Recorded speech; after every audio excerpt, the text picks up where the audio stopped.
Tribunale della Pedemontana, a fine estate 75 comuni potenzialmente coinvolti in questo ambizioso progetto dovranno esprimere in Consiglio Comunale la propria volontà d'adesione alla richiesta del nuovo tribunale. È molto importante, a mio modo di vedere, che non sia un sindaco o anche soltanto una giunta a dire al governo, a chi di dovere, noi esigiamo questo tribunale, ma deve essere tutto il territorio, tutti i cittadini che sono rappresentati nel Consiglio Comunale. Quindi abbiamo proposto una bozza, ci ritroveremo da qua a 2 o 3 settimane, massimo un mese, per verificare il perfezionamento di quella bozza e poi decidere un periodo che presumibilmente sarà settembre in cui andare a deliberare tutti quanti assieme. Un'azione collettiva, la prima riunione ufficiale in municipio a Bassano per ribadire la necessità, dopo la soppressione del Palazzo di Giustizia di Via Marinali, dell'ottavo Tribunale del Veneto, che riguarderà non solo il Vicentino. Parliamo di un'area che non è più soltanto bassanese, ma va molto più in là, sia in direzione del Vicentino, sia in direzione del Padovano verso Cittadella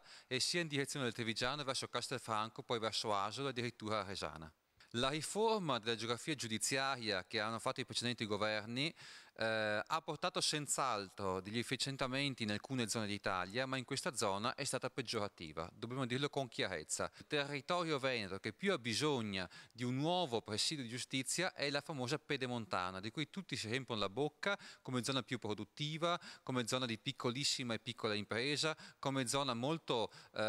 imprenditoriale, molto attiva su molti fronti e che però ha bisogno di tempi certi di giustizia.